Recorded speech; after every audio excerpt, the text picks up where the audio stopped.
There's an exercise you're doing right now that is ruining your life. No, I'm not being dramatic, I'm being absolutely serious. Whether you're training for aesthetics and trying to build your Leon Edwards physique through athletic bodybuilding, or training to maximize your performance for sports, this exercise is crushing your hopes and dreams. And that exercise is cardio, but not cardio overall, but a specific type. And that specific type is jogging. The exercise destroying your performance and aesthetics. Jogging became so popular because your favorite characters from iconic movies were doing it, and is the key component to any motivational video. But based on exercise physiology, it is ruining your progress toward your aesthetic goals, and yes, your performance goals as well. So I'm going to explain why nobody should ever jog again, no matter what your goals are. Before I talk shit about jogging, I have a huge announcement. I've been working on an athletic project over the last 3 months that's gonna change the athletic and fitness spaces forever. I am so very excited to announce the official launch of the 120-day peak athleticism package, as it's now live and available. If you're getting outpaced in sprints, can't touch rim, gassing out in seconds, and getting pushed off the ball, or overall just want to become a better athlete, then now is the time to get the 120-day peak athleticism package. It says everything you need to maximize your athletic performance. It's got programs to build muscle, strength,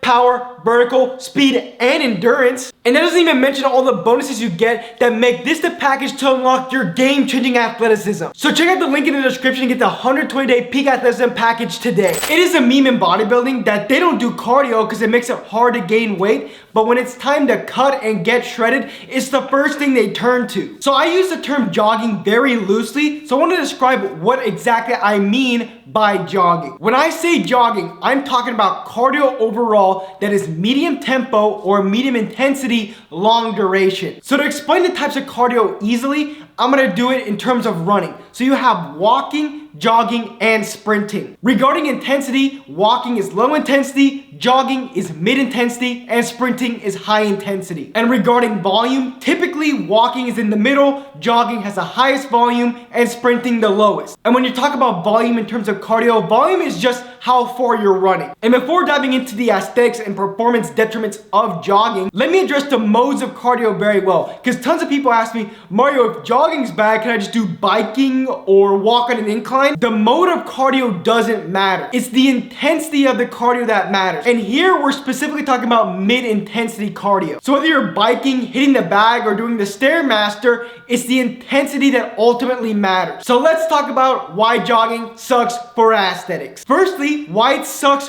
for weight loss. And yes, I did just say that. I've said this multiple times, but unconsciously incompetent people will tell me that I'm wrong. Calories burned depends on the distance. You can sprint 1 mile, you can jog 1 mile, you could walk 1 mile. You are burning the same amount of calories. The only difference is the intensity and the impact on recovery. So when it comes to weight loss, we all know you're probably not sprinting because sprinting doesn't burn that many calories. So we're gonna compare walking and jogging. A big component of losing weight is diet and keeping the calories down. So appetite obviously matters. If you've tried cutting before, you get hungry a good bit. Even though there isn't definitive fact on this, most information will suggest that walking will increase your appetite less than jogging. And for those of you who struggle with weight loss and eating less, after you're jogging, you're probably going to go down a Big Mac. While with walking, since it's low intensity, you're not really that hungry, so you just go about your day and keep going on your cut. So regarding that, walking has the edge,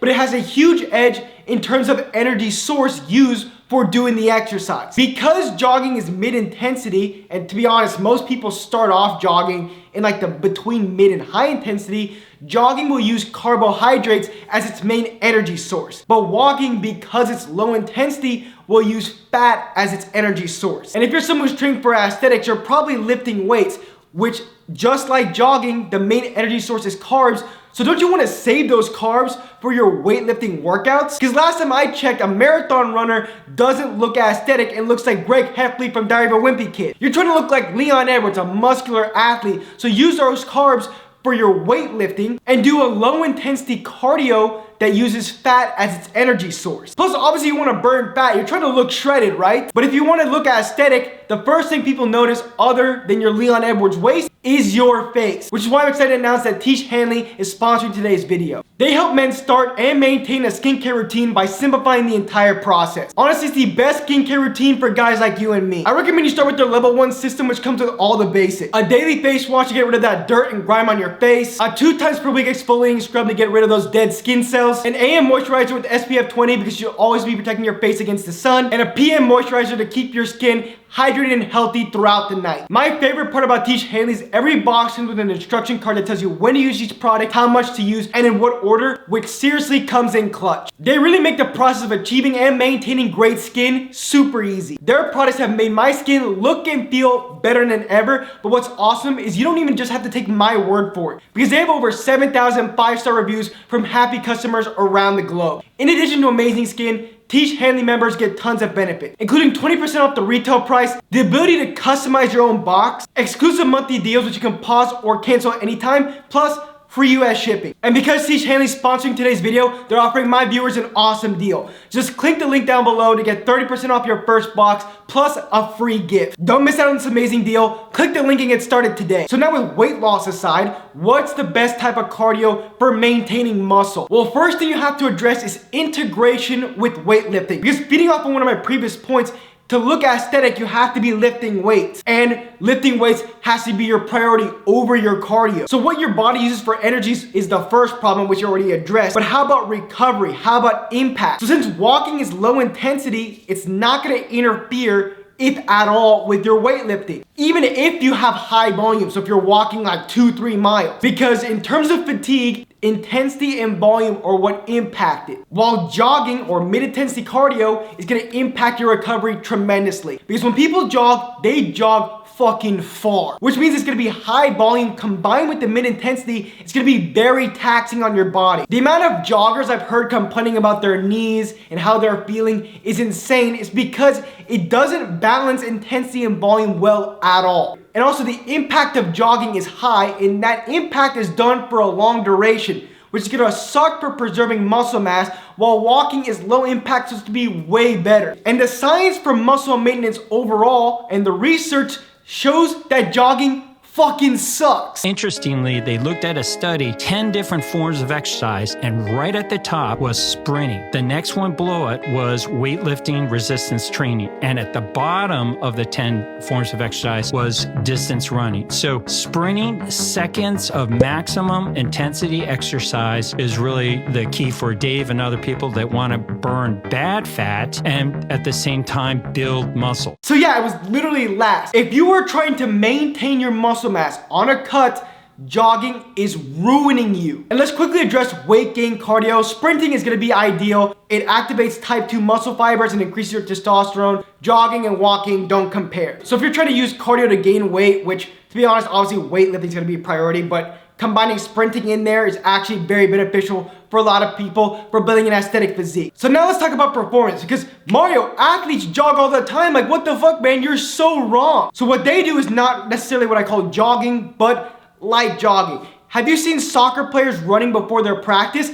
They are literally having a conversation with each other, which typically defines what a light jog is. It's not a mid-intensity jog, because a mid-intensity jog, you're gasping for air and it's very fatiguing. It shouldn't be fatiguing. So when talking about cardiovascular training can be very aerobic and very anaerobic. Very aerobic is from walking to light running, where you can have a conversation in the middle of it. And it's not fatiguing, nor should it be. So many people think when they're trying to build their endurance that it needs to be fatiguing. But when you're talking about aerobic endurance, it shouldn't be fatiguing. It's a crazy concept to most people, but that's truly based on exercise physiology, how it should be. But anaerobic training should be fatiguing. Very anaerobic training is where you're gasping for air and you're truly pushing yourself, which is typically done in intervals, because I don't know about you, but I can only sprint for like 20 seconds. Both types of cardio training have their benefits. With aerobic improving your cardiovascular health and ability to burn fat, while anaerobic improves your lactate threshold and your ability to improve your speed and power, which again should be very fatiguing. And a simple way to describe the lactate threshold is basically the transition point